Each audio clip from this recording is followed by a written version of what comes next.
I was going to start this off the same way that I typically start off every episode, right? Like, hey, thanks for joining me, all this kind of stuff. But I got to be honest here for a second.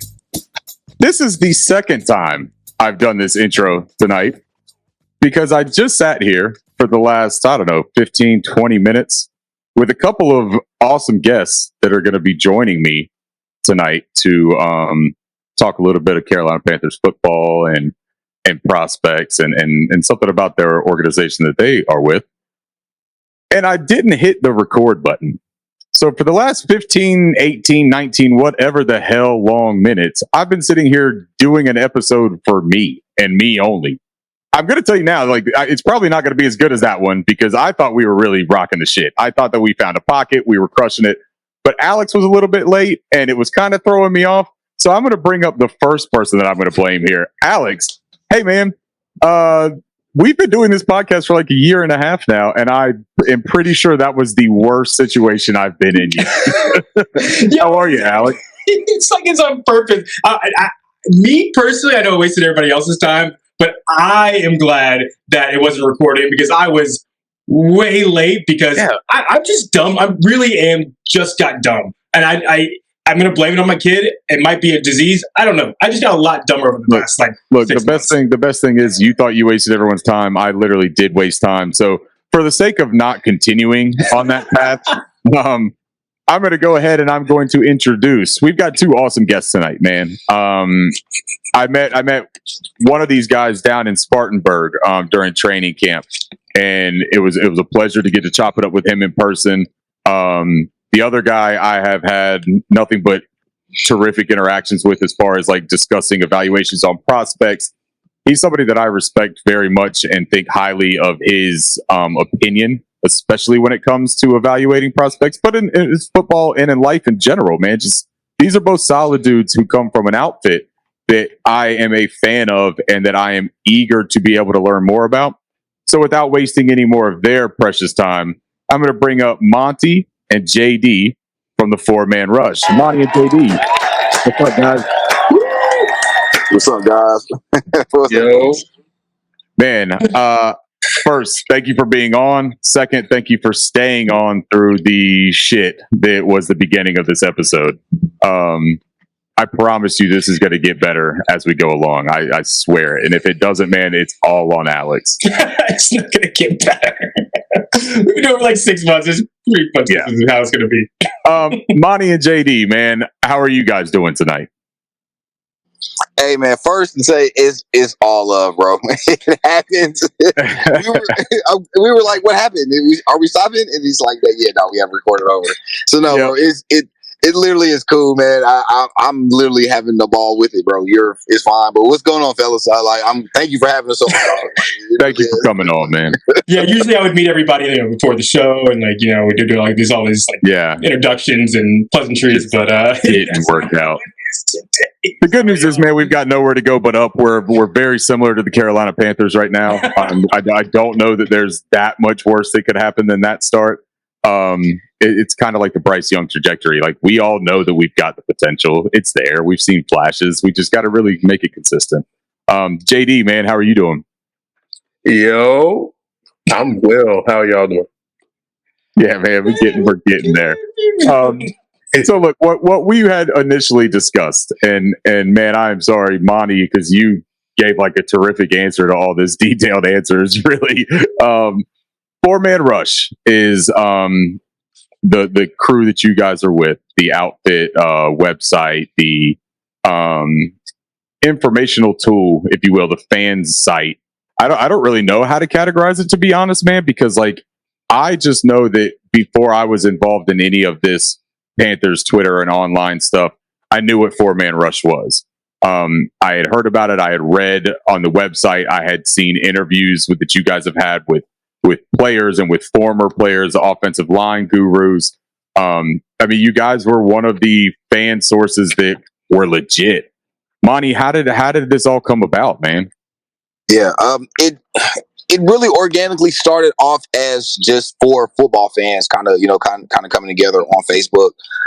We initially started. Gosh, it's been now like 5 or 6 years ago, as just in a Facebook group about the Panthers, and we all kind of just wanted to take our own direction, or give our own opinions on Carolina football, but kind of be more, we kind of wanted to, if we were going to give an opinion, we kind of want to have it being backed by factual opinions, or be backed by guys that actually have played the sport, and actually guys that know what they're talking about.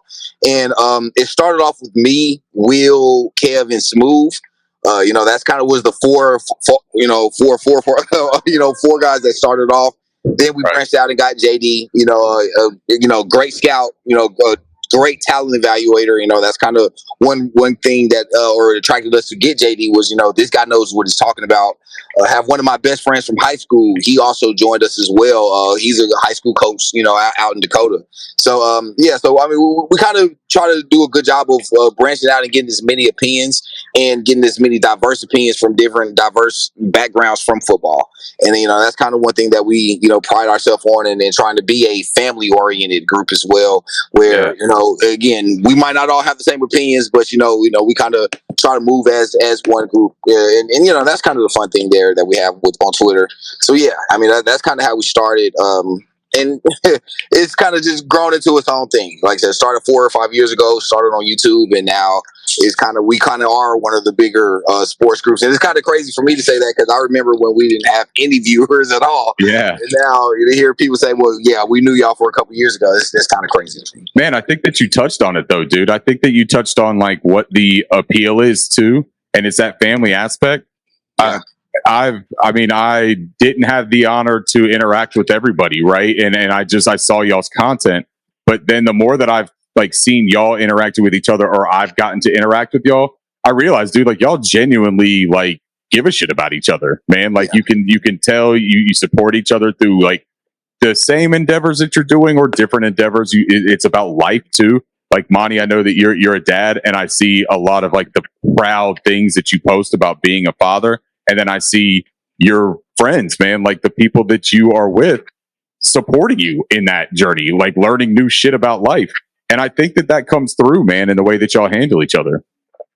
Yeah, and that's kind of the thing that I'm blessed to have is a great circle, and a great man group, with these guys, because we speak every day, and that's again a blessing that I can say I have. I have a group full of men that are trying to do something with their life other than just anything that's resulting in in a negative outcome. Yeah, and that's dope. And it just so happens to be that it's through our favorite football team, and that's the Panthers. Yeah. No matter how trash we are, man, that's kind of the thing. No matter how bad we are, that's kind of the fellowship that we've kind of developed and grown.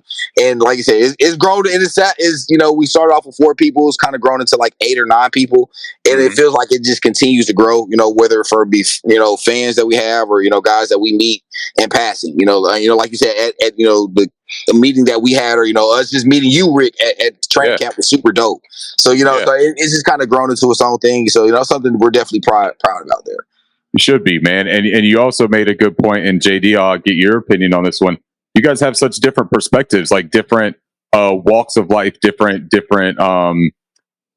histories and paths with the sport of football, that you kind of brought this collective group together. You talked about Vince being the high school coach, and you talk about JD being a guy that JD, you went to school for this, man. Like this is something that you are adamant about wanting to do with your life, and you're great at it, man. Like, can you talk a little bit about your specific background and how you kind of got into this thing? Yeah, for sure. So I went to school for journalism. I always tell people I am a writer by trade, a storyteller by nature. So I find the storylines and everything, and I dig on portraying that story. So started off as a journalist, and that teaches you how to format things, how to structure things, and then also as a freshman, I really started getting into the film aspect of everything, film breakdowns. I was a big football head before then, way before then, but then I started marrying the two crafts to where boom, I watch film, I understand the game. Let's put this in a format for people who might not understand as much or are still new to the game, so they can learn and follow along with that. And that's been one of my big things for the last 8-9 years now going on. That's been my trade, and that's been my thing. And I always tell people, as great as you are, or as good as other people say you are, never stop learning. You should never get to the point to where you can't learn from somebody. So even if it's a coach or somebody in passing or just a fan, I'm always trying to learn something from every conversation I have. Yeah. Now I'm gonna spill some beans here. JD is younger than me. I'm not gonna give away his age, but he's younger than me. But I'm gonna tell you, man, listening to you speak about stuff, you are a wise soul, man. Like, damn. I mean, really sitting here like talking about never stop learning and all that, man. It took me. I'm 36 now, and I might have learned that lesson at 35 and a quarter. Like, hey man, well we give him crap in the group chat. He's the youngest in the group chat for sure. So I mean, we definitely give him a hard time because he definitely said some wild young stuff that of course we're not going to disclose. Over the podcast, But I gotta let it be known there. Okay, thank you for evening that score a little bit there, Monty, because I'm sitting here giving him all kinds of credit for being a little bit over mature. Yeah, and here you are. He's putting on his best act right now, and I commend him. I commend him for that. I appreciate it. A part of me does find joy in playing devil's advocate, so I do tiptoe in that a little bit, just to upset the old folks like Monty. You know what I'm saying? That's what I. The old folks. Look at that jab, man. I mean, that's a nice little slight right there. He threw that in without even looking at it. And it hurts, bro, because I'm bald, bro. So it really sticks in like, you little shit. But that's my brother, man. So I take it how it comes, man. Well, and Alex and I have had conversations too, man, about like how just watching conversations on Twitter can be like watching a TV show. Like it's entertainment, man. And Monty, I'm going to give you the credit here. A lot of your interactions on Twitter, man, are some of the most hilarious and outlandish shit I have ever seen on Alcor's internet. Yeah, dude, I don't know how, I take that as a step of approval, but it's like, dude, for sure. I really don't know how to avoid it in a lot of cases, because I was like, dude, sometimes I really just be minding my business. Don't try to, I just post clips, just try to post breakdowns of myself.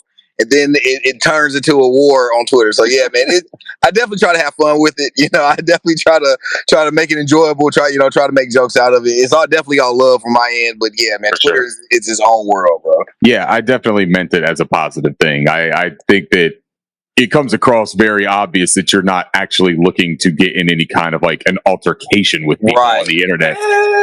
Alex, I like jump on the internet like every now and then. I don't know anybody, and I just kind of jumped on like 6 months ago, and I'm like, "Hey, Ricky, are these people actually mad at each other? Like, is there signs?" He's like, I don't know anything about anything. He's like, no, they're just having fun. I'm like, okay, all right. Hey, dude, I'm 32 years old, bald with 2 kids. I don't want any problems.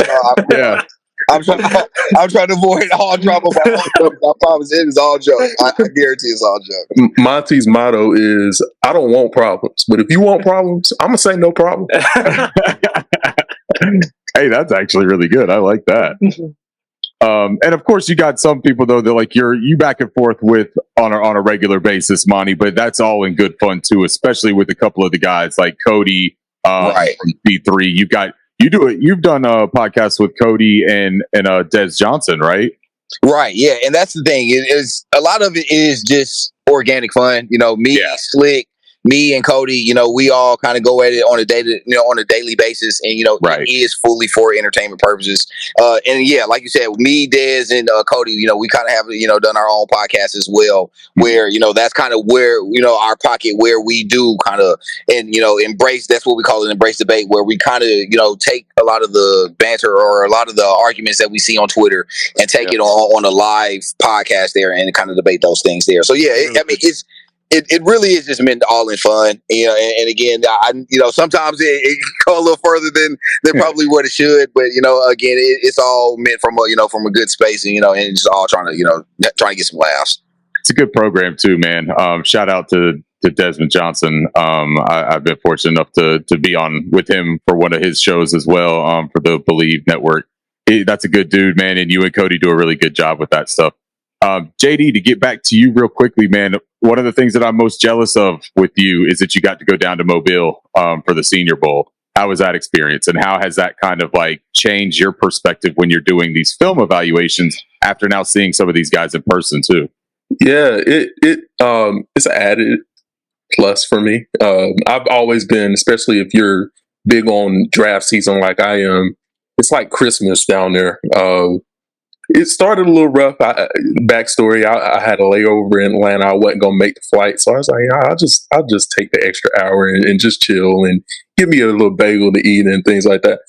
I go to my gate and Luke Kuechly is there, so that immediately made it a lot better. Okay, got to take a picture with Luke, talk to Luke, met some of my guys from the Draft Network. Was on the same flight as me, so we started out. We hit the ground running, and then obviously seeing the prospects out there doing their thing, getting a closer look at some of the guys in media day and all that good stuff was a fun task. And now I'm thinking about putting together a little Panthers brigade next off season to go down there and claim some content. So that will be.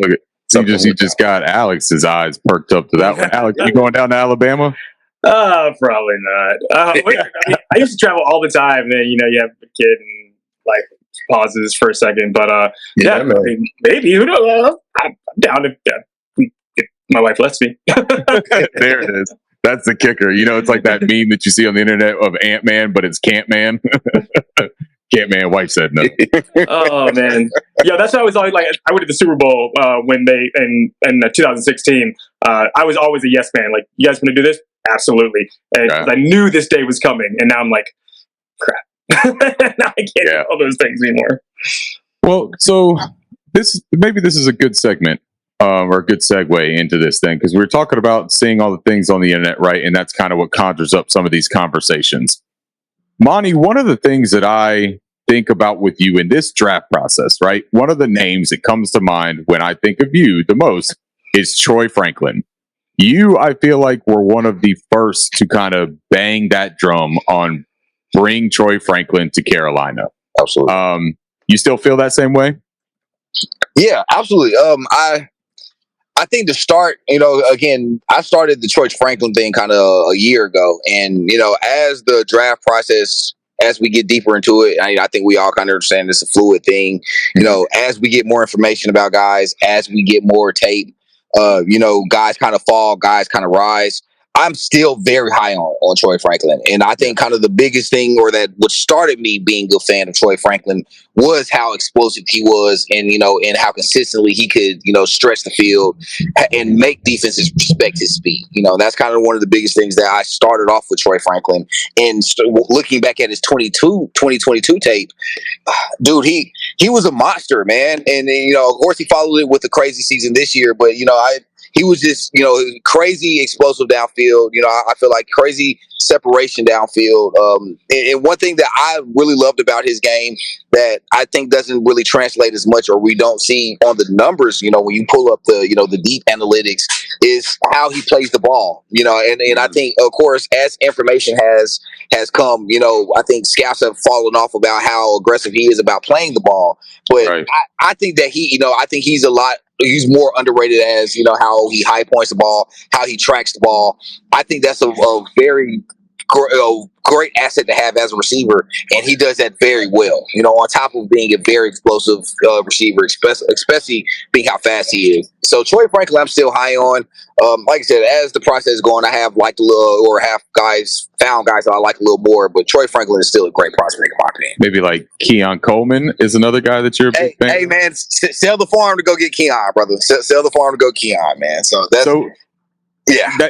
So Keon. All right. So look, we all know, right, that the top three receivers are not going to be in the realm of possibility for the Carolina Panthers. Right.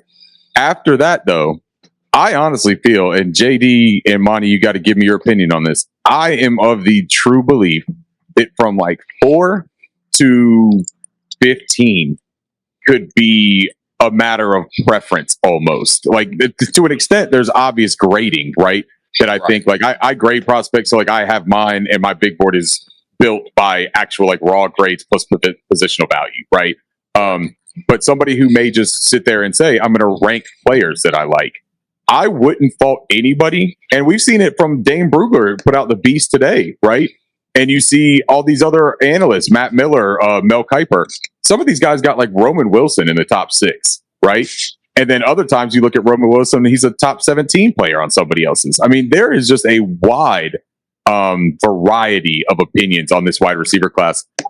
Would you say that Keon would be at the top of your list from that second tier of wide receivers, Monty? And like that, you made a great point. I think the next 5 to 6 guys, totally down to preference, totally down, based on what scheme or what you're going to ask them to do in your offense. So, Keon, in my opinion, absolutely, he would be number 4. He would be wide receiver 4 in this class. I think your top 3 guys are locks, and then I'll say it's about a significant gap between those first 3. Now you have, Harrison Jr., Neighbors, and then Odunze. Then you have a significant gap, and then I think Keon Coleman would be number 4 in my opinion. I can respect, like you said, guys that have Brian Thomas ahead of him. Right. I don't agree with AD Mitchell being above Keon Coleman, but I can respect the argument. So again, the next 3 or 4 guys, especially when you get down to Worthy, you get down to Xavier Legette, you get down to Lab McConkey. I think there is a lot of great receivers in this class, and that's kind of the good position we are in as a team, because you do fall into where you're going to get a good receiver at 33 or 39. So either way, you're going to get a very good player. I think, like you said, it's really based on preference and based on what you're going to be doing on offense. Based on how you're going to use those guys and how you can get the most out of those guys. Really. Yeah, I like that. JD, do you think that the Carolina Panthers have to go wide receiver at 33? I am the school of thought of no. Simply because we're talking about how many receivers go in this class. I think as many as 8 can go in the first round. If that's the case, then that means you may not get your stab at one of the top receivers in that second tier, but you'll get a stab at another player that is a first round grade for you. So whether that's offensive lineman or an edge that fell or an interior defensive lineman, you'll get a stab at a starter at 33. So I'm not of the school of thought you have to, especially with how deep the class is, especially going down from 10 to 15 to even 20. You got guys who have traits that can become impact players for your team. So I'm not too concerned about having to go for a wide receiver at 33. So can you both give me a prospect that's not a wide receiver that you would jump at if they were available? And realistic prospects that would be available possibly at that 33 or 39? I'll go first. Darius Robinson. Okay. He's one of those edges to where in mobile and getting to see him in person, he was not a guy that stood out at first to me, because I was looking at the interior O-line. I was looking at the 6'5", 285 pound dude didn't stand out to you. The craziest thing about it is I see him out the corner of my eye, but I'm like, maybe he's 6'4", 6'5", 250. And I go back and look at my roster, and I'm like, is this the same guy? Ain't no way he's about 290 and he's moving like this. There's just no way. And then that night I go back and watch film. I'm like, oh my God, he is a beast. And this is the flexibility part of it too. And we'll probably get into this a little later of other guys that fit that mold for an Evero defense. He can be inside, outside, slide all the way down to 3 tech, wide 9. He's done it all in his college career. So that's one of his strengths, and I wouldn't peg him at any one position. I think Evero's defense, with us being multiple, thrives with those type of guys. So do you think that he's as intriguing of a prospect as he is specifically for the Panthers because of what you just talked about with Evero's scheme and how he handles his fronts? Absolutely. Gotcha. Yeah. Monty, how about you, man? Who's a prospect that if they were there at 33 or 39 that you would jump at over a wide receiver? Yeah, I'm probably gonna go the other Robinson since JD took my pick. I'd probably go Chop Robinson. Yeah, I'm probably gonna go Chop. I think, and for the opposite for Darius Robinson, I think he kind of fits that more outside linebacker role that you're going to need to fill. That you lost with Brian Burns, and I feel like a lot of the upside that you are wanting him to be with Brian Burns, that's kind of what what you're going to be looking to fill there. You're that speed edge rusher, the guy that can kind of set, not set the edge, but a guy that can, like I said, can beat you with speed. Still needs to develop, that bag there, with his moves there, but definitely can. All you got to do is pin your ears back and tell him to go get the quarterback, and he can kind of specializes in that. So yeah, I probably would say Chop Robinson. I'm a corner, so I probably, if we weren't going to go pass rusher, it would be Nate Wiggins.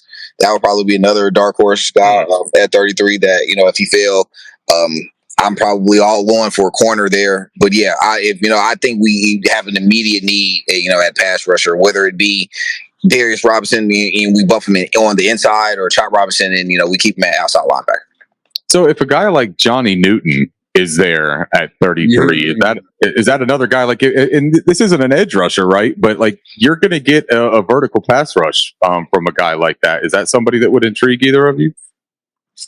Yeah, absolutely. And I kind of think in Avero's defense, I can't talk today. He kind of specialized, and this is kind of a conversation I've had, with another scout, that he specializes where he doesn't need a dominant outside linebacker, dominant edge rusher to thrive with his defense. He's going to beat you with that secondary. And that's kind of another reason why if we went Nate Wiggins, I'd be all cool. I'd be all for it. Because he's going to beat you with having a dominant secondary, and he's going to send multiple packages at you. He's going to he's going to test every inch of that defense just like that offense is going to do. And I think that's kind of one big thing that we get, or asset that we have with Avero. So, but yeah, I think, to be honest, I think we need an edge rusher or a pass rusher badly, whether it be outside linebacker or we bump him inside at defensive end. I think either one, that's going to address an immediate need that we have right now. So, Alex, you and I have kind of had this conversation with a couple other guests too, and we always end up going back towards like a center as well. Because right now the plan, after giving $150 million, at least $150 million on paper dollars, to Robert Hunt and Damian Lewis, we're sitting there with Austin Corbett as a patchwork. We're just going to give it a shot because he's a smart individual, and it's okay that he's coming off of 2 severe leg injuries. It's okay that he's never taken a meaningful snap at center. He's going to be able to bolster that interior position for us, and it's a very important position with Bryce Young. So, Alex, what I'm asking is, I saw reports today of Jackson Powers Johnson falling, and Lance Zierlein, I believe, had said that was a name that he believed would fall out of the first round, or could potentially fall out of the first round. Did a lot of consensus mocks have him in. Mel Kiper, I don't know if Mel Kiper had been drinking a little bit of bourbon or something when he did his mock draft, but he had the Panthers getting JPJ at pick 47 after trading back. We always have talked about it, though. Zach Frazier was a guy that I was really high on. And Alex, I think that me and you almost went Zach Frazier the last time we did a mock. Do you think that that's still an option, or do you think that it needs to be a pass rusher? I think it's truly going to be best player available. I really think that's what it's going to be. It's going to be how the board plays out. I also don't know how they feel about, I don't know how they feel about Barno. They've been talking about Barno a little bit. DJ Johnson, they've talked about guys like Chuba. They talk about guys like Mingo, the guys that, who knows how Canales feels about them? Who knows if they get moved? If I'm sitting there and I'm the Bengals, right? There's so many options open because so many people have to get paid next year as far as wide receivers. I don't know that that's going to be a thing. And I'm starting to feel like they're going to start trading back a lot. Because there's not a true center on the roster, it's starting to make me feel like that's going to be the way they go. Because they tackled edge, they tackled linebacker, they tackled corner, I guess, but that's Evero's strength. That's Jackson, yeah. Yeah, who knows? But the one thing that who's backing up Corbett? And if you look at Corbett's dead cap, and you look at his roster bonus next year, I just think they're going to move off of him. So if it were me, I think it's going to be center. That's going to be the priority, and with wide receiver and edge being the second tier priority. So you brought up an interesting thing, and JD, I was going to ask you about this, but I'll go ahead and get into it now. Linebacker is a position that a lot of people have touched on. And JD, you made a post where you talked about the things you like, but then you also probably upset a huge demographic of Panthers fans that also happen to be, alumni from that school in Raleigh. Peyton Wilson is a fairly polarizing prospect, man, because a lot of people want to compare him to Luke Kuechly. I don't necessarily think that that's a very true thing or a fair thing to do for Peyton Wilson. I never really want to comp somebody to a GOAT at a position. And Luke Kuechly, man, look, he had an abridged career, but he was an absolute baller from the minute that his cleats touched the field. What is it about Peyton Wilson that you like, and what is it about him that gives you some serious pause? One of the main things that I like about him is the mentality, the dog. He's a true blue dog. Like, that shows up on film. Finishing plays, all that good stuff. Rangy, very rangy linebacker, and maybe that's where some of the Luke comparisons come in. The range and the feel for zone coverage. The eyes, and I don't think there's another linebacker in this class that has as much ball production as Peyton Wilson does. Yeah. Especially not the premier guys, right? Like Junior Colson is a terrific Mike linebacker, but I don't think he had a single interception in his career, right? And some of those other guys will offer a little bit more balance to their game, where Peyton Wilson is a rangy, playing space kind of guy. They'll be able to, engage blockers, disengage. Peyton Wilson is not great at that. And Panthers fans will be quick to say, okay, he likes to play in space. You can move him, blitz him, and you can have him in coverage. He's like a Luvu type. Right. I would pause on that as well. Luvu went straight through blockers' face masks. Yeah. on often occasions, and made the play. And Peyton Wilson is just not that type of guy. I think the fit for us, though, I do think it is a fit because of the style of defense Evero plays. If you can get him in a defense to where you're single gapping it and you're just flying to the football, that'll be a great fit for him. And that's why the subsequent call, which was it was related to the Peyton Wilson post. If we can get the interior defensive line together, and then you start adding more pieces there to where they'll worry about the two gapping, our linebackers can just fly downhill, play fast. Right. That's a great fit for Peyton Wilson. So there's some aspects to his game. Obviously, the injury and the injury history in that is something to think about too. But I like Peyton Wilson. I think he's a fit. Man, he's had 12 surgeries since high school, something like that, 11 or 12. Two ACLs. 2 ACLs. It's on the same knee too, right? It's on the right knee, I think. Yeah. And then he's had shoulder surgery, complication from those shoulder surgeries, and that's where I get a little bit of pause. And I like Peyton Wilson. He's my linebacker 3. I like him. I just don't know what range I would be comfortable taking that risk on. That's where I'm having a really hard time. He grades out as like a late 2 for me. Yeah. I don't know that I would. I don't think I would spend 39 on him. I think that I'm a little bit too nervous about the injury history and the wear and tear of a guy that doesn't have the most bulk or mass to his frame, right? I'd be a little bit nervous about those shoulders going in there against those big guys in the NFL. What do you think his realistic range is for finding value in selecting him?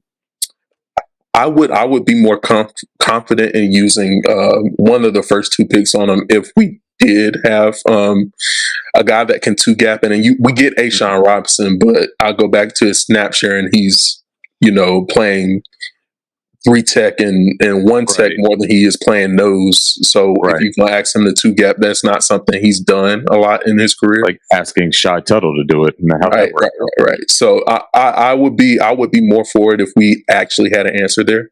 I would say if you're looking at 39 and you trade back from 39, I would say around pick 55. That's when you'll start to get into that range for him to start going. Okay. I think that's fair. All right. So look, what I would love to do now, if you guys are into it, we've done a little bit of prospect talk. What we've done with all of our guests lately, and JD, this may actually play in well because I think that you have a giveaway going around right now. And I think that it has something to do with mock drafts. Is that correct? Yeah, that is correct. That is correct. You guys can win you some Panthers Den merch. You know what I'm saying? Brand new merch. Now, did you do the designs yourself too? Yes, that is my handiwork indeed. Yes. Multi-talented JD of the 4-man rush. Look at that. Oh, not to toot my own horn, but beat. So what do you guys think about throwing together a quick little mock draft, 4-man rush and Bow Body Show mock draft? Let's do it, bro. All right, let's do it.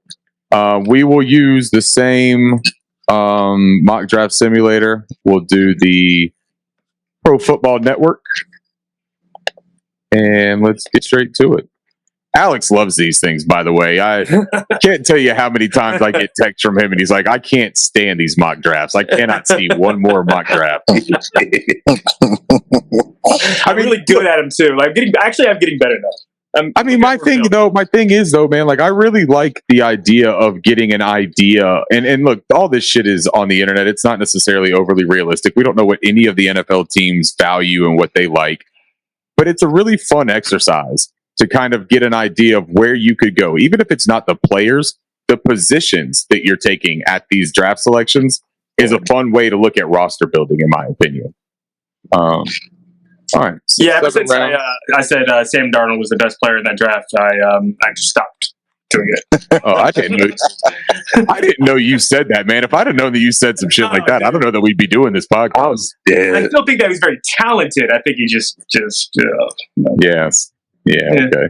Yeah, we got a trade offer here if we want to look at this. Pick 33 for 56, 174, and next year's second for the Cowboys. I'm passing. Yeah, I'm passing on that. I need something more than 56, I think. 48 in a second for Jacksonville. Does that make you interested at all? Nah. I'm looking at. I'm seeing on who's on the board, and I'm kind of like, you kind of got to pick, man. Okay, here we go. Kind of have to pick. You got Jackson Powers Johnson, Xavier Worthy, and Keon Coleman, and Darius Robinson, and Ladd McConkey. All right, fellas, I'm going to just go ahead and leave this up to you right now. Let me get some initial thoughts. What are you leaning here? Do you want to see any other positions? Do you want me to go through and... I think that seeing Jackson Powers there is almost, to me, that's a given. Like, to me, that's you run to the podium and make sure that you got the biggest steal in the draft right there. Because I say to a point this Canales, the first thing he did when he started his free agent signings was go get a free agent or a franchise guard. Right. Get your franchise center, and finish the rebuild up front. So I'm going Jackson Powers, bro. That gets my vote. I am going to play devil's advocate here because I think there's a valid point to go look at another option here. Okay. Brother Ricky, if you would go to the centers that are on the board right now. Sure. It should be all of them. Yeah, you got JPJ, Zach Frazier, Cedric Van Pran. Now, the only guy that I believe is off is Graham Barton, who is a guard or center prospect, depending on how you like your coffee in the morning. Okay, so in my head, I don't disagree, and honestly, if I was doing this mock draft by myself, I probably would take JPJ. I'm thinking going Xavier Worthy here for a couple reasons. There we go. A couple reasons. I'm going to say for 3 reasons. One, obviously, he's ankle breaking speed. We need that field stretcher on the field at all times. Home run hitter, we need that. We haven't had that since Ted Ginn. That's something we have to add that. Second reason why I would say that's a valid selection is because I have 4 other guys that are centers on the board that are immediately starters, in my opinion. Look at Tanner Bortolini down there. That's my guy. I like Tanner.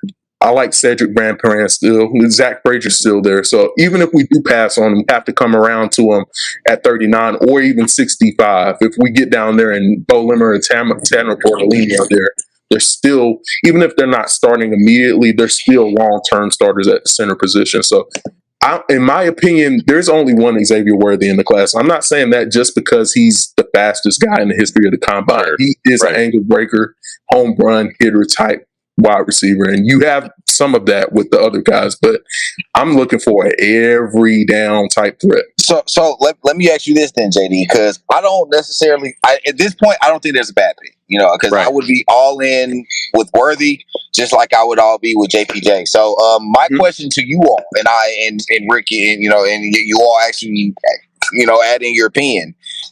Would Troy Franklin at 39 not be, something that you'd be entertaining and still getting a franchise center? Because I'm not saying that he, Worthy and Troy Franklin are the same player, but when you talk about just game breaking speed, guys that can take the, completely change the defense or a game plan of a defense with their speed.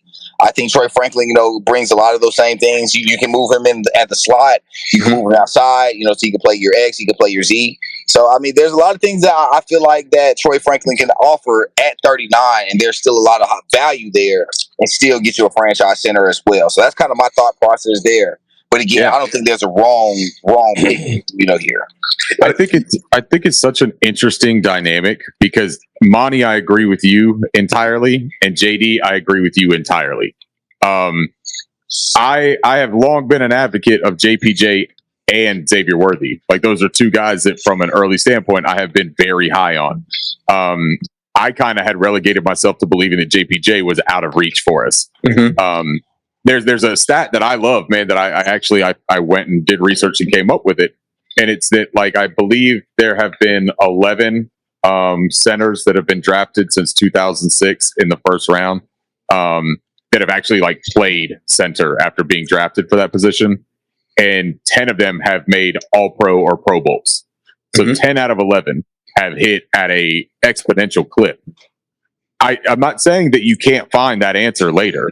I'm saying that when a guy is really, really good and is worth that kind of a investment at that position, a position that is not normally looked at as a position of that value, it tends to work out really well and work out for a good long time. Yeah. My concern with the guy, Xavier Worthy, Keon Coleman, Ladd, Troy, any of them, I don't view any of them as safe as a guy as JPJ. Yeah, I agree. Safe, though, it kind of gets a negative connotation when it comes to draft prospects. And I don't think that it should. Like, I want a guy that if I'm going to spend a high value pick on, I want him to hit, and I want him to hit right away. Yeah. I think that's JPJ, but I also feel that way to an extent about Zach Frazier and the likelihood that you could probably get Frazier at 39 and grab Xavier Worthy here, which I agree with JD. There's not another Xavier Worthy. I do think that Troy Franklin presents a lot of the speed factor that Xavier Worthy brings. They are so similarly critiqued, right? Like, for their slight frames, for the drop issues that they've both sustained. And yet they play the position very differently, but have such similar elements. I don't know, man. That's a tough one for me because I really think that you could go Xavier Worthy and Zach Frazier, or you could go JPJ, Troy Franklin. I think one of the things that I agree with the four-man rush, and part of the reason why I said if I was doing this by myself, I probably would pick JPJ, is because the style of quarterback we have in Bryce Young, the interior is super, super, super important. Right. So I honestly, I can go either way. Honestly, that's where I'm at. So here's what I'm thinking. I'm hearing Monty say JPJ. I'm hearing JD saying that if you were doing it yourself, which just act that way, man. Let's do this the way that we can do it. I want to disagree. You know what I'm saying? I know. I hear you, dude. I agree with Worthy, man. Well, there you go. There's the disagreeing guy. I'm sick of us doing safe ththings all the time. Like, play to win the game, right? Like, Worthy has the most upside of any of those guys. He could be the best player in the entire draft. He could be Sky Moore. Who knows? But take a shot. Let's be the Ravens that drafted a receiver 4 times in a row because they understood. You think there's any chance that Xavier Worthy falls to 39 though? I doubt it. Yeah, but I'll give it a little pushback there, Alex. I don't think that Worthy has a higher upside than Keon Coleman. I think that now, of course, they play two completely different style of receivers. Sure. So you can make the argument that Worthy's going to be used completely different than how Keon will be. So but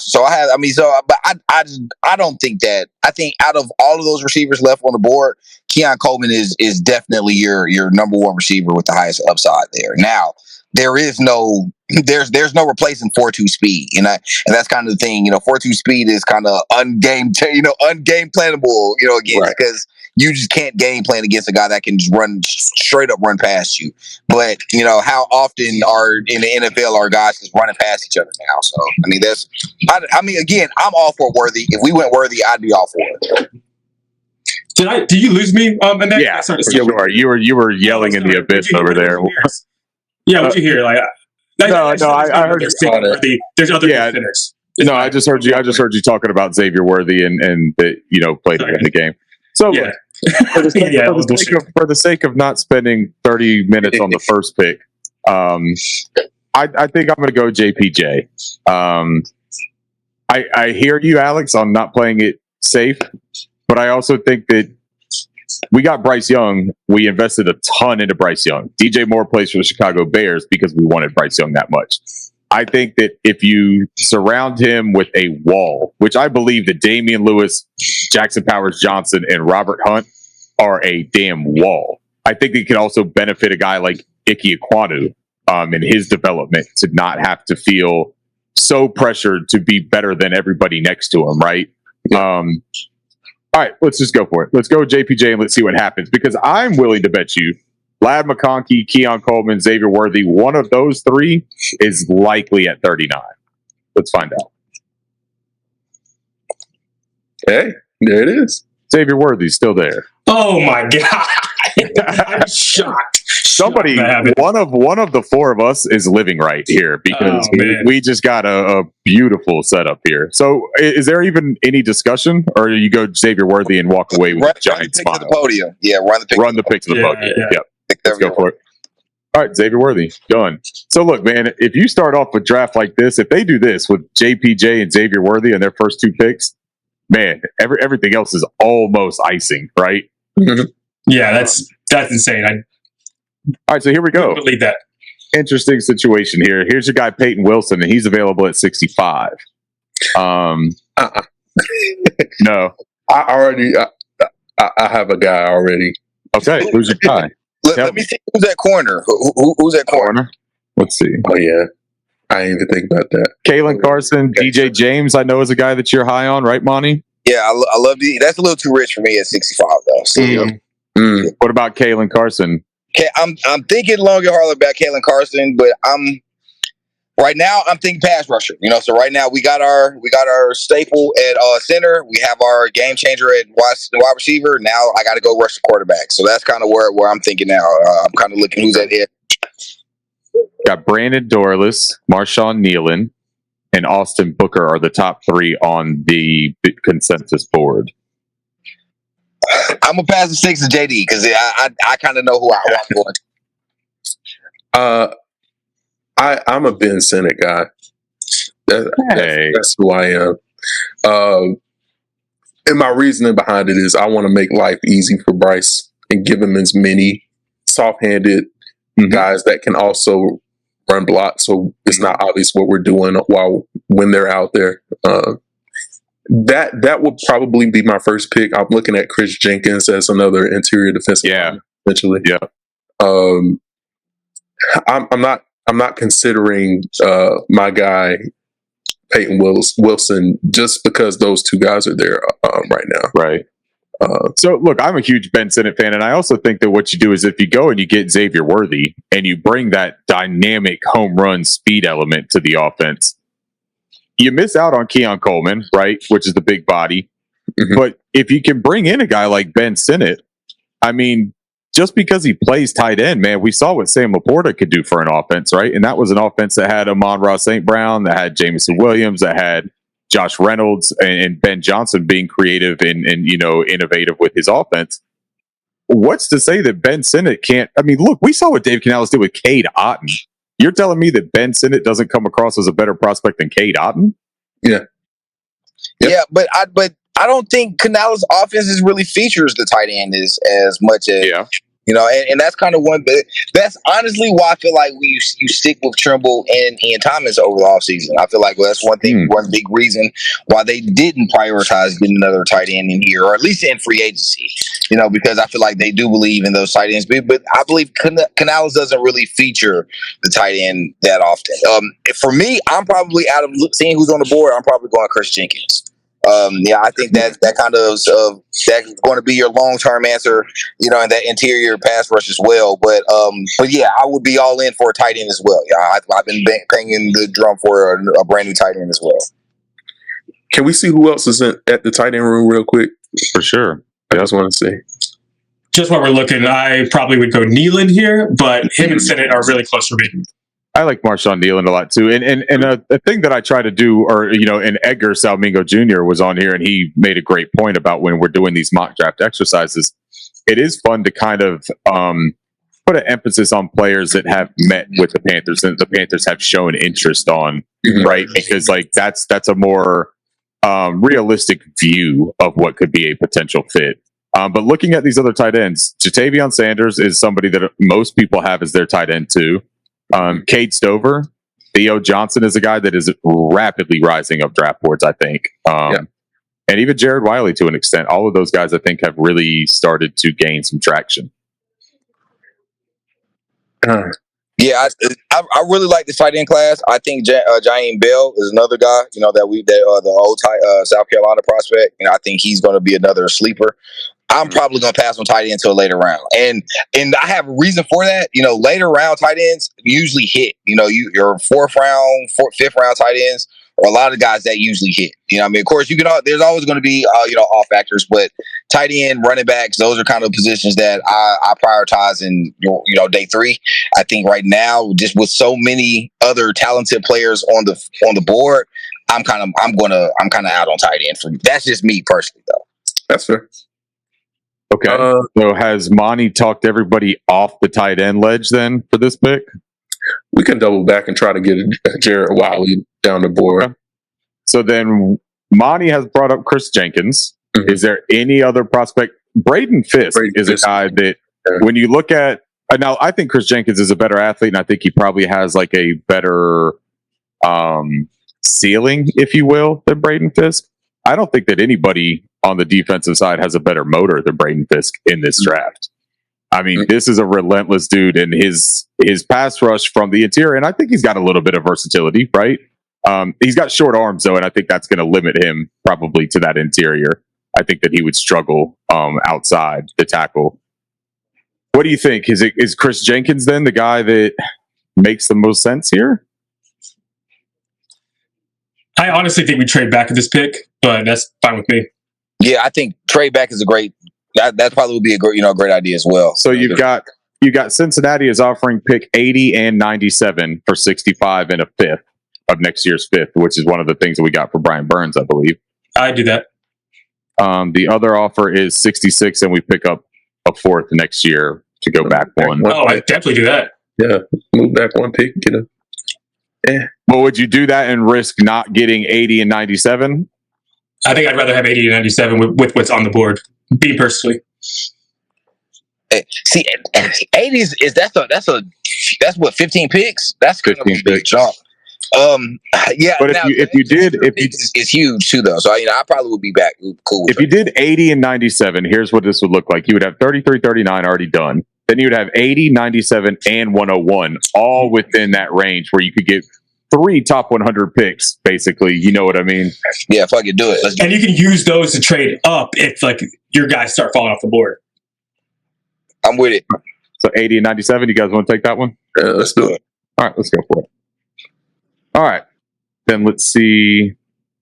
Let's go to all the draft results.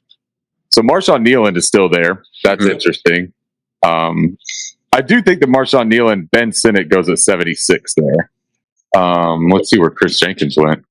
Oh, he went at 65. They traded up for him. Yeah, right. I'm probably Nealon here. Yeah, I think that's a good pick. I think that Nealon fits a lot of what Evero seems to prioritize too, is with his edge rushers, right?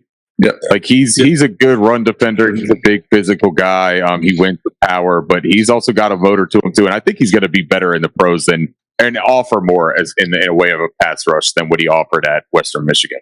Right.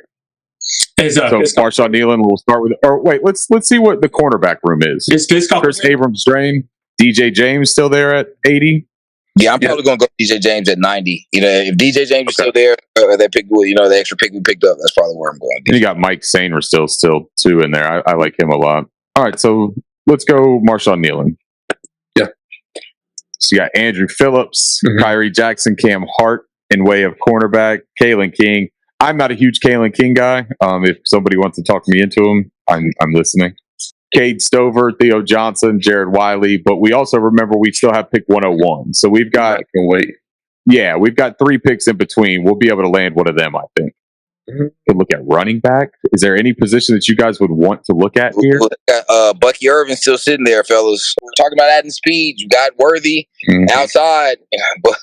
Bucky Irvin is the perfect complement to your Chuba Hubbard running back room. So I'm looking long and hard at Bucky Irvin right now. I mean, I don't know if y'all seen this tape from Oregon, but he is a monster, as a running back, man.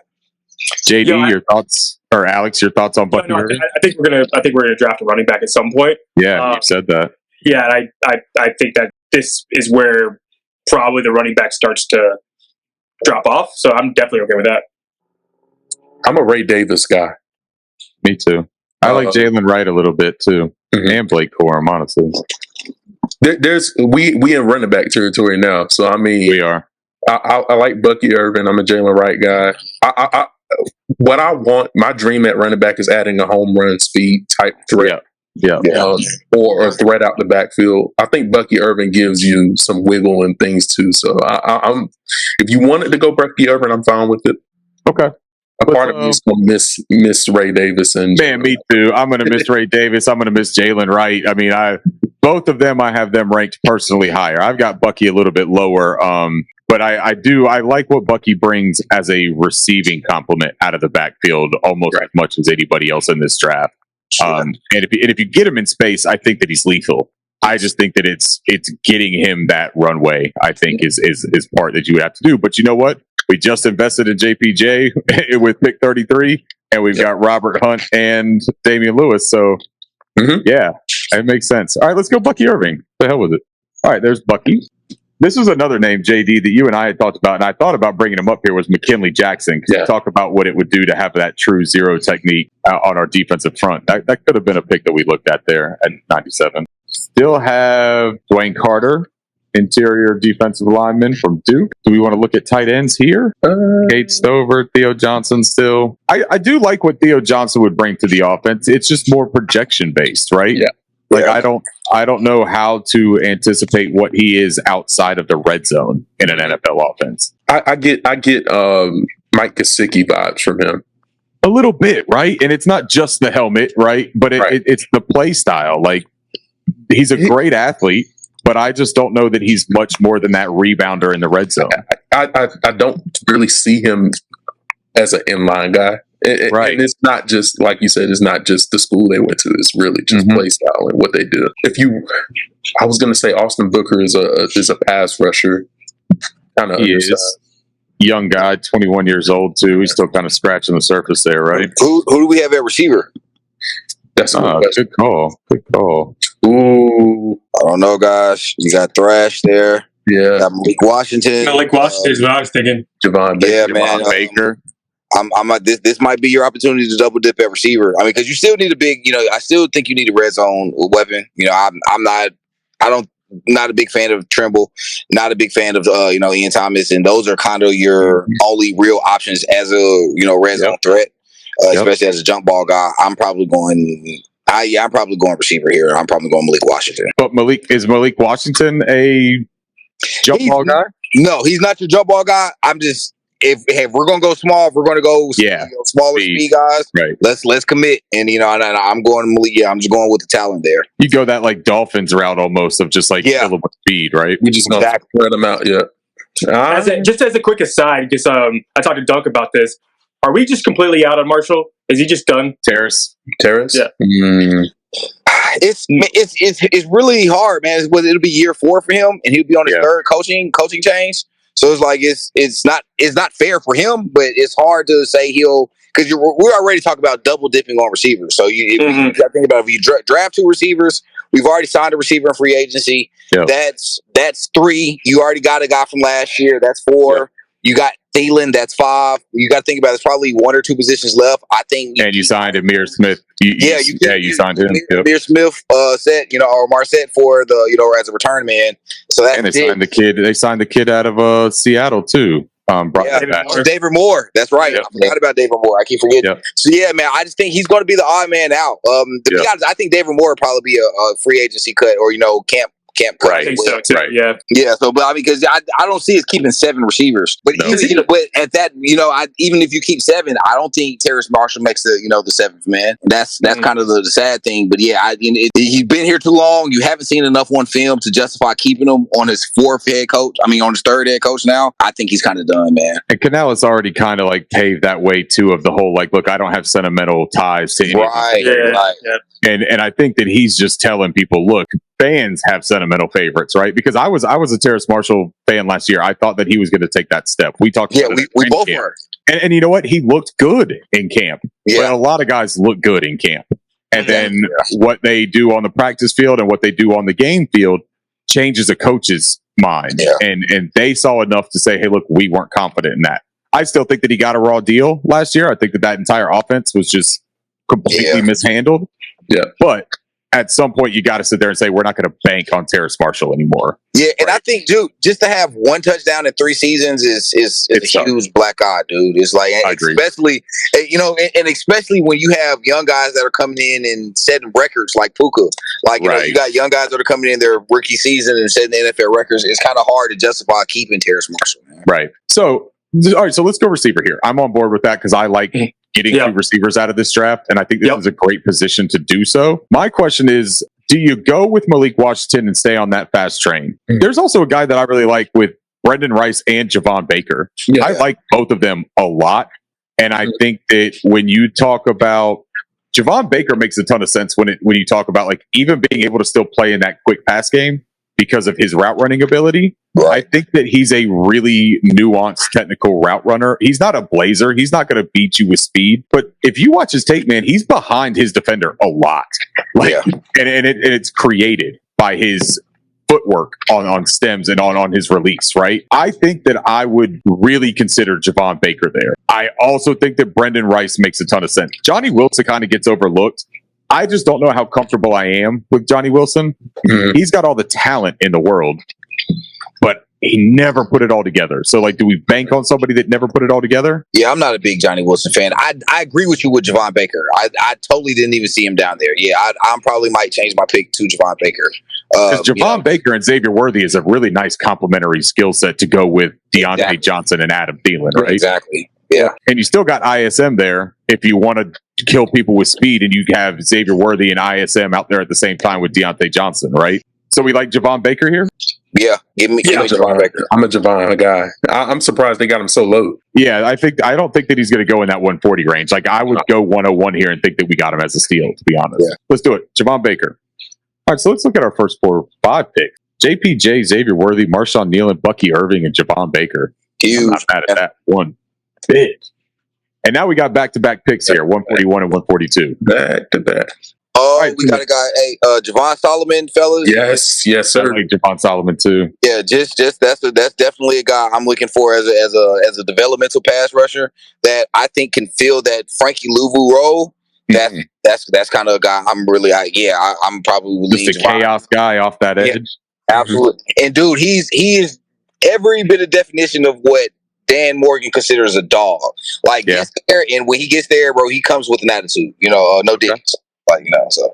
Well, look, all 3 of us just sat there, and the minute that you said Javon Solomon, everyone just said, "Oh yeah." So I think look. We got 2 picks back to back. Let's just go Javon Solomon there, right? Let's do it. All right. So we got Javon. I'm not going to take a trade at this point because, look, let's just get the best players available. Once you get out of this top 150 of this draft, that talent does start to drop. Yeah. So I would just take all the picks or all the guys that we can get right here. One name that I saw when I was just going through this, Jordan Jefferson. Mm-hmm. Talk about a possible nose tackle, right? I think that the Panthers have met with Jordan Jefferson. So, I mean, there is some interest there. But are you allocating too much to the defensive front here if we were to do that? Me as a defensive guy, I don't think it's too much. Right. It's kind of we're in a weird position this year, man, because I know that Canales is going to be sold on trying to give Bryce every available option that he has on offense. So this probably where I'd go tight end. I like Jaheim Bell. The guy from Florida State and South Carolina. I think he's a stud. He kind of is that fullback tight end role that I think that we're desperately missing. But yeah, if we went defensive end, and fully went into to rebuild that defensive line, I'm all for it. And I think that we have a lot more holes on the defensive side that we're not addressing. That's going to show his head here, when the season comes. So yeah, I'm all for rebuilding the defensive line. Well, and so we never found a corner in this one. And Elijah Jones is somebody that's sitting there that I always really like around this range. I think that Elijah has potential to develop into a pretty impactful player. I don't know that he's ever going to be your corner one or potentially even corner two, maybe though. But I think that he's got some physical skill set that would really benefit what Evero likes. The other person, when you talk about Jaheim Bell, Monty, I want to get your take on this because you like him. I like what he does when he has the ball in his hands. Yeah. I'm not as confident about the process of getting it to him, which is route running. He's not a great route runner. Yeah. Yeah, and that's the thing. He's not a great route runner, and and that's why I kind of look at him as kind of more of a fullback tight end. Yeah. Kind of that hybrid role, because he's not going to beat you. He's not going to be a separator downfield. Even running the seam downfield, I feel like he's not great at. Now that being said, like you said, once you get the balls in his hand, he's a bowling ball dude, and he really honestly reminds me of Mike Tolbert. And he kind of feels that Mike Tolbert role, and I think that's kind of one thing that we've missed desperately, going away from the fullback. That I think that will be, something that you can add to that offense. But yeah, if we didn't go tight end, I'm probably going, either safety or defensive line. JD, thoughts? I might be good on tight end. I think I missed my guys that I was looking for. I like Dallin Holker. He's not a great athlete. Didn't test very well, but a gamer. Tip Ryman set the combine on fire. He's getting a ton of love right now. Yeah. He was probably the talk of the whole combine section when he was doing field drills and things. But so you get Eric All in there, and Eric All is one of those Iowa tight ends. He just had that back injury, man. So he hasn't been seen played for a long time. But Eric All is a pretty talented guy. Yeah, there's guys to be selected at that position. I might just go in a different direction. So which way do you like? It's tough to look at Jordan Jefferson and pass over him. I'm a Bo Limmer guy. I know we took JPJ earlier, but if we didn't, I probably would be following up myself trying to get him. What about the possibility of going an offensive tackle like Javon Foster here as a backup for Ickey? I'm surprised Javon Foster isn't getting more love. He was a solid tackle down there in Mobile. Yeah, he had some really impressive stuff down there. And I'm kind of perplexed in how he's not being spoken of more highly. I know some people have him sliding inside. I think he stays outside. Yeah, that's a potential selection. I'm probably going to lean defensive lineman though, even though we just took like 3 of them. Right. I want to get our linebackers in a spot to where they don't have to hand fight if they don't need to. Well, and we haven't added like a big mass guy up front, right? Like we've got Marshawn Nealon and Javon Solomon, but I mean, a guy like Jordan Jefferson could benefit both of them too. For sure. So do we like Jordan Jefferson here? I know, Monty, I know you want to go Jaheim Bell, and I'm not opposed to that. Oh no, Jefferson, I'm 100% all. Like I said, Jaheim Bell is kind of like, again, you can get him on the late round. For him to be here this late, I'm still confident that if we don't get him this round, that he still could potentially be there next. So that's not something I'm sold on. So yeah, well, I'm all for either defensive line or whatever pick y'all actually pick there. All right, let's go Jordan Jefferson. Alex, you good with that? Sure. I know. Yeah, I know. I know these late round picks don't. Alex said these are pennies, man. We're talking pennies now. Right. I just haven't gotten that far yet. I thought I'm good enough to like get to like 120. It is good though, man. This is it's an extensive thing, man. All right, so here we go. Pick 240. This is your dart throw, right? What do you typically look at here when you're looking at pick 240? Because I know all of us have done a bunch of these mock drafts. Is there a position that you look at here? Just, at this point, these are special team guys. These are guys that either maybe not even make the roster. So I kind of go linebacker or corner, because those are going to be your guys who's going to play special teams. It's going to, let's fill that special team need. So I'll probably go linebacker or corner. Yeah, or safety. I'm with you. Ryan Watts is a guy for Texas that is getting a little bit of love right now because of his unique physical profile. I think he could be a special teams contributor. Millard Bradford is another guy I think that would be a nice special teams contributor right away. JD, what do you think? You got any thoughts here? I generally go towards guys. This is where I kind of differ from how we've handled drafts in the past.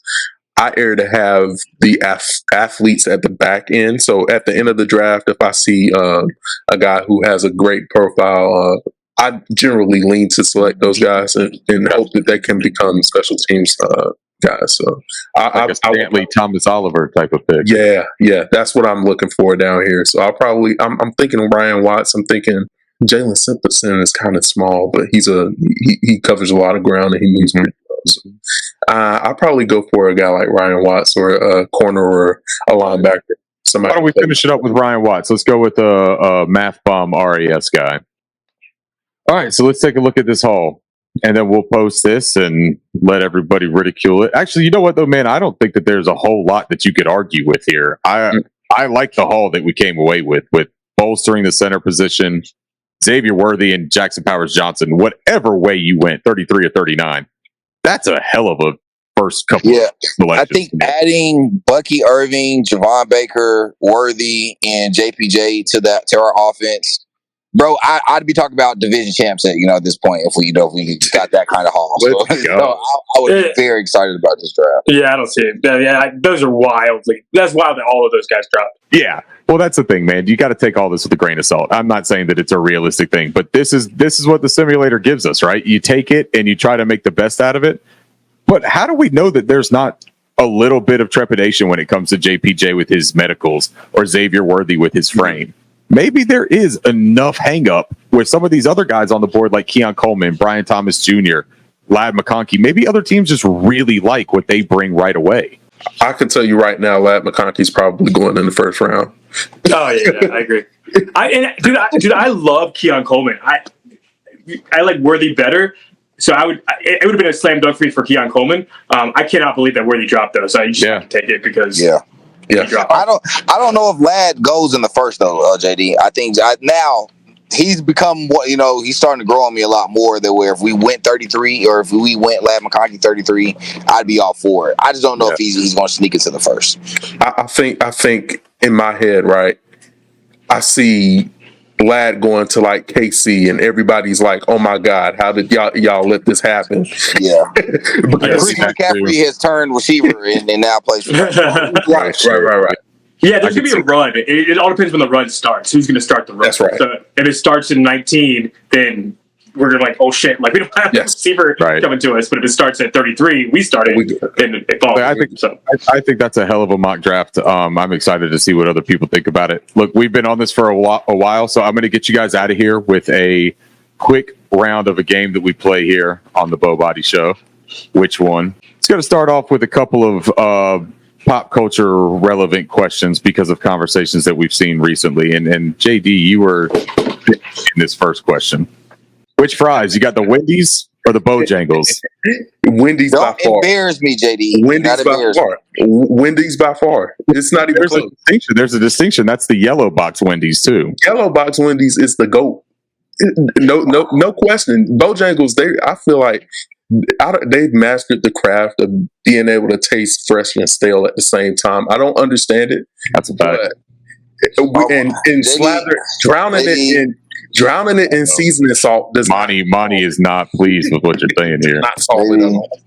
There's things I want to say to him that I can't say online right now or say live right now. But that's 100% the wrong opinion. I'm just letting you know there. So I would go moved out of North Carolina 10 years ago. Whenever I go back to Bojangles, it ain't the same Bojangles it was 10 years ago. So I'm going with definitely 10 years ago Bojangles though. I'm going to be the weird guy too and say, what about the bow rounds from Bojangles? Like, I don't always have. Yo, now we have a conversation. Now we have a conversation because look, you get a perfectly crisp bow round. Like, don't give me the soggy ones that have been stuck to each other all day. You give me one of the perfectly crisp bow rounds. That motherfucker is incredible. Oh, bro, it'll change your day. It'll it'll really change your day. Thank you, man. That shit eats like a meal. Like, you feel like you're at a damn hotel continental breakfast. All right, next question. Now, this one I came up with before there was an apology. Which rapper, Kendrick Lamar or J. Cole? Man, see, I'm a diehard J. Cole fan, so I'm probably going to lean J. Cole. Yeah, but it's hard to say to bet against Kendrick, man. Kendrick is, he's such an iconic artist. So has some I guess some songs that we're going to be talking about here for the next 20 years. I think that's how great an artist Kendrick is. But I'm going with the Carolina boy. I'm going with the guy that that's got me through high school. I'm going with J. Cole. I'm with that. I will say too, Monty, I saw you say something about album mode. Are you recording again, man? I'm dibbling and dabbling. I may be onto something. I am 100% a retired rapper. I have guys. Most of my buddies, they either still do music or they do some form of music. So I always kind of get the urge to just kind of drop a freestyle here and there. But I might give a song or two here or there. But I'm retired, man. Definitely retired. Okay. Well, Jay-Z retired at some point too, right? And he's put out some good music. So yeah, I wish if I had Jay-Z's bank account, that might be a little different. No shit. Life's a little different there. I won't answer this question, by the way. I'm pleading the fifth on this one. I'm going Cole there, man. And I love Kendrick. I agree 100% with what Monty said. But I'm J. Cole, man. Like, the minute that he came out, right, from Fayetteville, and you had to come up to warm up Friday Night Lights, I mean, that shit was a soundtrack to my life for that period of time. Come up and warm up were like high school gospel songs. Incredible stuff. Yep. Yeah, I'm with you 100%. It 100% got me through senior year in high school. Yep. So yeah, I'm definitely going J. Cole. Yep. JD, you got an answer here? Cole. All right, cool. Let's go for it. Next. Who has the better season, Miles Sanders or Jonathan Mingo? Mingo by far. I think it's Mingo by far. I don't even think Miles going to be here, honestly. Yeah, I was going to say I'll be pressed to see Miles here next year. I'm sort of on that trade too. I think Miles is an easy cut candidate. Okay, if you cut him, yeah. I was going to say I don't know who's going to want him, so you going to have to. So what if I were to swap that out? What if I were to say Tommy Tremble or Jonathan Mingo? I think it's Mingo. I'm still going Mingo. Yeah. I'm not sold on the tight end room. Of course, Ricky. I've never been really sold on Trimble. Yeah. So, I'm kind of leaning towards Mingo. We do this every year with Trimble. I feel like. I mean, he shows flashes, and we get excited about him. And the reason why I would say Trimble in that situation though is because we're expecting to draft 2 receivers automatically. Right. And what that does to Jonathan Mingo, depending on what type of receiver you draft, correct, push him down to wide receiver 4 or 5. And how do we know that when Canales was talking about not having sentimental value, how do we know he's not talking about Jonathan Mingo? Yeah, that's true. I mean, there's a possibility that he could have seen what he saw from Mingo last year, seen the tape, comes in here and watches him and says, look, man, I'll give you a chance. I'm not going to Terrace Marshall you. I'm not going to let you sit on the bench for 3 years. You were a second-round pick. I'll give you an opportunity somewhere else. Go for it, man, because you're not going to play here. You know what I mean? Yeah. Maybe.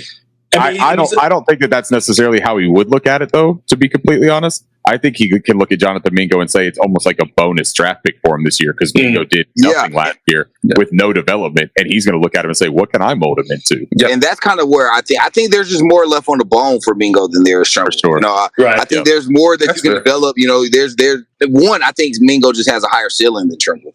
And I think there's just more to develop. Right. There's just more to develop with Mingo. He's younger. You have more time with him on a rookie deal than you do with Trimble. And to be honest, I think when you look at the films, like Mingo flashes in a lot of different ways. I mean, of course, everybody knows I'm a huge Bryce Young fan, but there are there's some film out there where Bryce has definitely missed Mingo. Correct. 1,000%. Yeah. You definitely have 200 more yards and two touchdowns. Absolutely. So I'm still kind of leaning Mingo. Yeah, and Mingo is, as far as the athlete wise, is kind of comparable to Chris Godwin. Chris Godwin sucked beginning of the year last year, and kind of figured out how to use him. So I don't know if that's I can't use a guy like this, or I figured it out. So that's going to be the. Canales had to do a lot of calibrating with that Tampa Bay offense to begin with, man. Even the run game, like they weren't sturdy with that run game at the beginning of the year, and then Rachaad White really started to turn it up when they started kind of finding their groove in their pocket. So, I mean, that just may be something that he does this year, too, where he's like, look, I'm going to experiment, kind of play around and figure out what I have here. And then once he gets into a groove, maybe Mingo is one of his guys that he likes a whole lot. It's hard to let talent go, like especially second year. Yep. All right.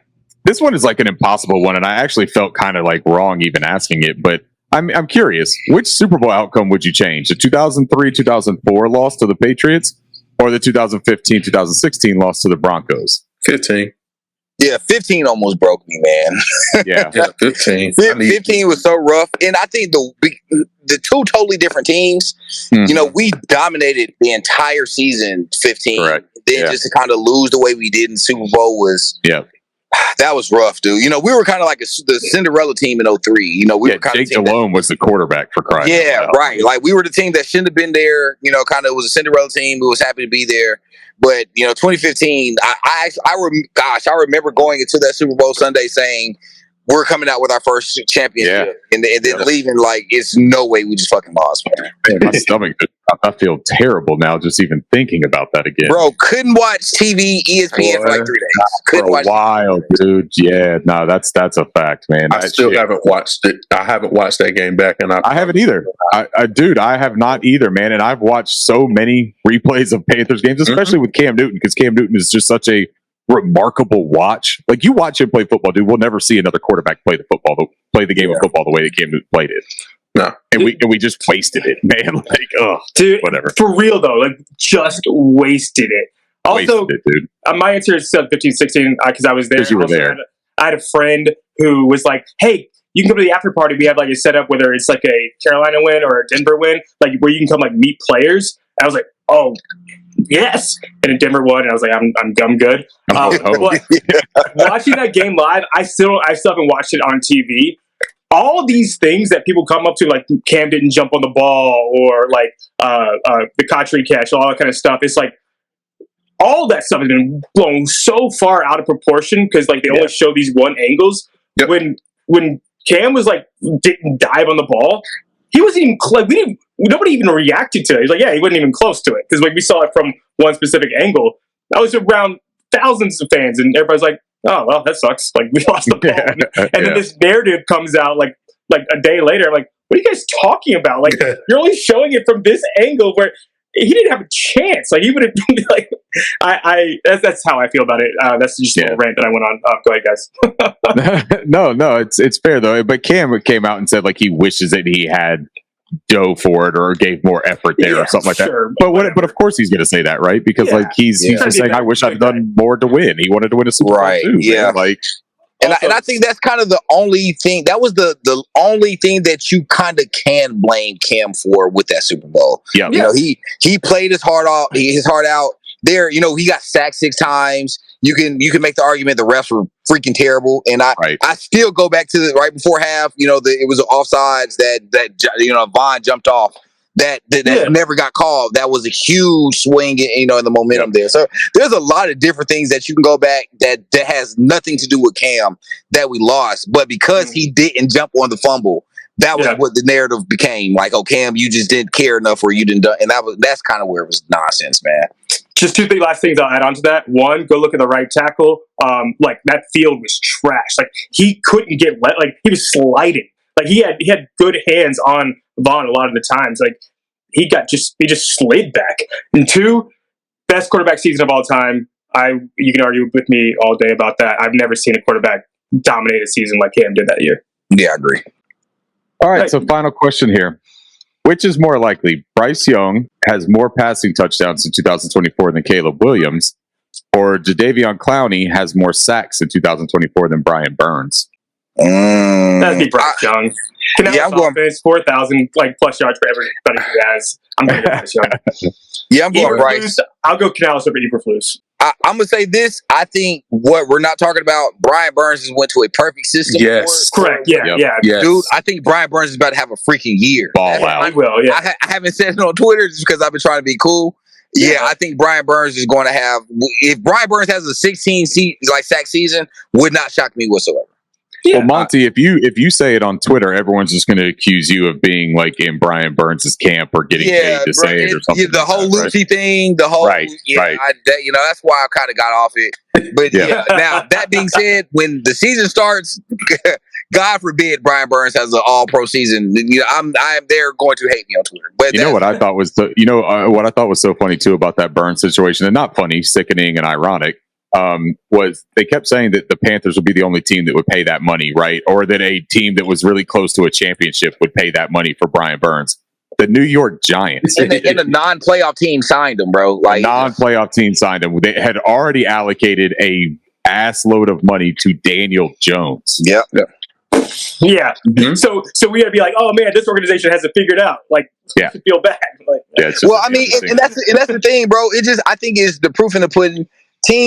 Winning teams or teams that are wanting to compete do winning things. And, whether it be, because the whole argument last year was teams value draft picks. And then you see the NFC championship or the NFC champions just sent the second round pick to go get Christian McCaffrey after not having picks this year. I think they don't pick till the third round this year, if I'm not mistaken, or last year. So that just goes to show that winning teams do winning things. Chicago, what did they do? They go get a star receiver. Now they have a quarterback that they're going to pair with a top 10 receiver and a top 15 receiver in Keaton Allen. I think we're the only team that hasn't figured it out, and that's the hardest thing. Yeah. Well, one thing I was talking about that Texans are making their move this year based on numbers. Because I'm a nerd, we are setting up our move for Texans setting up their move for this year. We're setting up our move for next year. In my opinion, we'll see what happens, man. Look, all we want is progress and development from the young core players that we've got on the team. We want to see good coaching, competent coaching, right? An identity, a culture. And from everything that Canales has said so far, it's the right thing. I'm just using a lot of patience. I want to buy into it, dude. I am ready to just dive, no parachute, jump out of the fucking plane and be back on that Panthers drug again.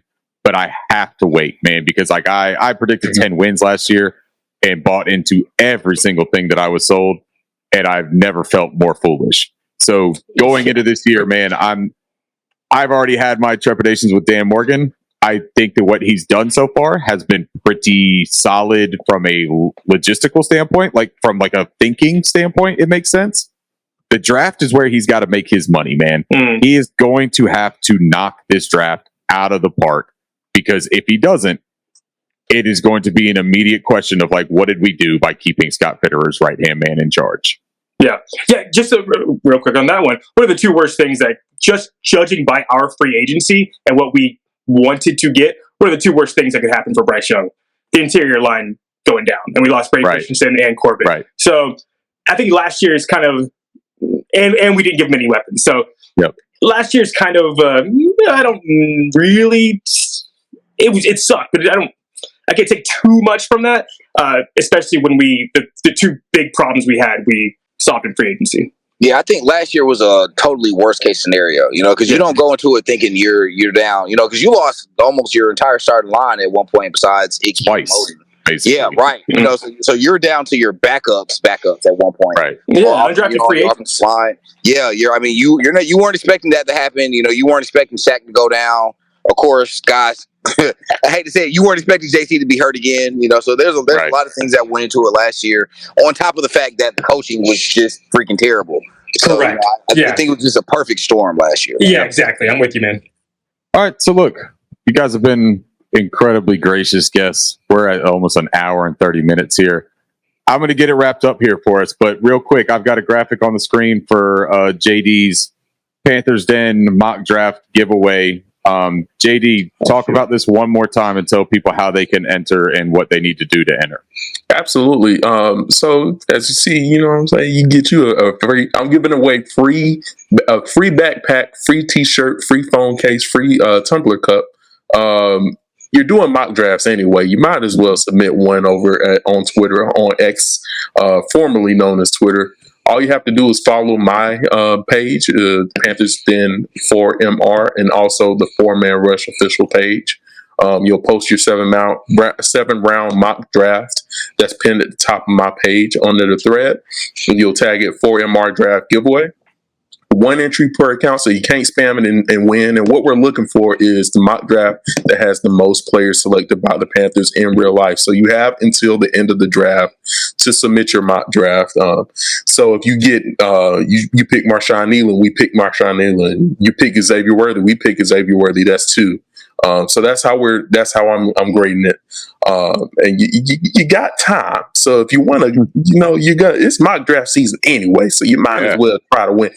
Full value is about $85, so you get $85 value for free $99. You might as well go ahead just for doing the mock draft that you're already doing anyways. You're doing it for free anyway. You might as well give it a shot.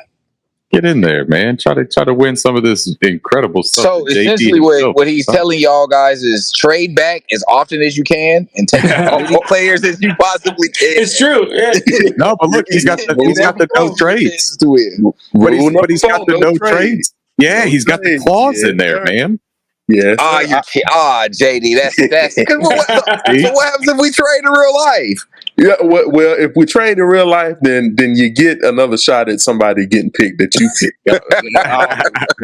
Because I tried it I did a trial run with some of my guys in the group chat. They spammed the trades. I was like, So now we're not trading it off. Yeah. So before we close, just a little thing here. We had our guy Norris in the format. Dog, he probably does a mock draft like once a day. Like literally does mock drafts all day. So it's like we literally spam mock drafts since September to now. So it's funny. So it's good you brought him up because I've got a graphic up now. And Monty, I'm not sure if you're watching or just listening in.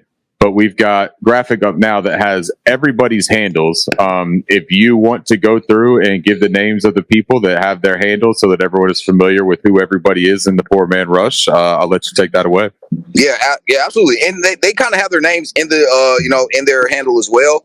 But at the top, we have my guy Vince. That's that's the guy. Like I said, well, he's our coach. Actually, he's a high school coach there. You have Country Kev. I think everybody kind of knows Kev. Kev was kind of the big. Yeah, shout out Kev, man. I wanted to try to figure out a way to get more than just you and JD on here, but then I started doing the logistics of how many camera screens were going to fit on this thing, and I was like, man, I'm just going to have to ask 4-Man Rush to do this by like a 4-episode series, Yeah, man. It's quite a few of us here. But then you got Country Kev. Your next option you have is Smooth. That's my brother Smooth there. Norris is kind of the logistics guy. He kind of is in the background. He, just crunches numbers. Then you have my, who is guys? I can't even see who's the next one down here. That's my boy D. Yeah, that's my boy D. He's actually in Mississippi, so he's more of a kind of a background guy as well. Then the next we have Panthers Den, which is JD, and of course me at the very end. Monty and JD, man, thank y'all so much for coming on and bearing through the embarrassing start. But I tell you, man, I think that we really all made up for it. The mock draft I thought was perfect. I think this was a really fun thing, and I appreciate y'all coming on and giving a little bit of background about the 4-Man Rush too, because I'm a giant fan of what you guys do over there. I think it's pretty inspiring, man, and I'm not trying to just big up you guys because you guys came on here, but I think it's really inspiring to have a passion for a sport and watching it with your friends, wanting to be able to extend knowledge and information to that fan base, but in a very approachable, everyman kind of way. And then taking guys that have experience in coaching, playing, scouting, all of those things, man. I just think y'all do it the right way, man. And I appreciate y'all's content and input here in the Panthers world. And thank y'all very much, man, for your time. Well, yeah, man. Rick, I really do appreciate you having us over, man. Like I said, it was a pleasure meeting you at camp. Definitely hope to do it again this year for real, man. And again, thank you, for that. We definitely take pride in, and trying to make it kind of a family oriented thing. So, so for sure, we really appreciate you inviting us. Oh yeah, and I want to add to Ricky and Alex brothers. I am a listener of you guys' stuff. Faithfully, actually. So yeah, over time of work. So Ricky it goes both ways, brother. And I have a ton of respect for both of you and how you guys run things here. And Ricky, I've always said, is the Brett Coleman of the Panthers Twitter. Oh, absolutely. Rick, you were absolutely. You talk about us, but you were goated amongst Panthers Twitter, brother, for sure. Oh man, I appreciate y'all. And look, one last thing before you get out of here. I will be part of the draft analyst stage for a first-round draft party here in Charlotte, North Carolina, held at Ink and Ivy on Thursday night, April 25th. I will be up there with Steve Israel, John Ellis, and Chris Crowley. We'll be talking to former players. Joe Jacoby, 3-time Super Bowl champion for the Washington Redskins, will be there. We'll talk to him about his draft story and his career. If you guys are in Charlotte, and Monty, I know you are, JD, if you ever make the trip down here for that Thursday, you guys let me know, man, and I got a ticket with your name on it. Oh, I'm gonna message you after this, bro. I'm definitely there. I'm definitely Sounds good, man. JD and Monty from the 4-Man Rush. Thank you, guys. I'm gonna go ahead and drop them back, and Alex, you and I are gonna wrap this thing up. That's pretty awesome, man.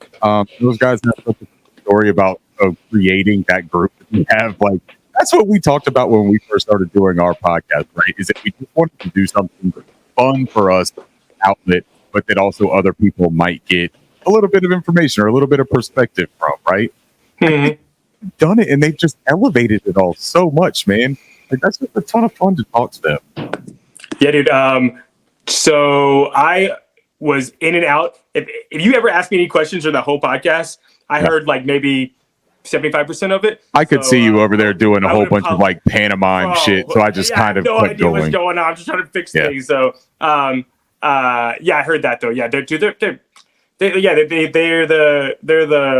the Bill Russells of, I guess. They're the originators of the Panthers fan content, right? Yeah, exactly. Yeah. They're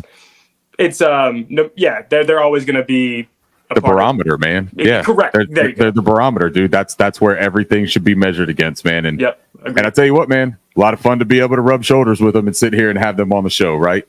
Yeah, it feels like they need to kind of like accept you for you to be accepted into the content creatorverse. I'm just gonna have to send them a Venmo and thank them for coming on. Exactly. Exactly. They should honestly charge. So, They should, man, for real. That was a lot of fun. I appreciate everyone sticking around for an hour and 40 minutes, especially when this was like the second run of this episode. We're gonna get better at this, man. I got a feeling like this is man, it's gonna happen. I promise it's gonna happen. But until we do get better, we'll at least be able to stay cool, stay fun, and until the next time, I'm your host, Ricky Rains, co-host Alex Bryant for the Bo Body Show.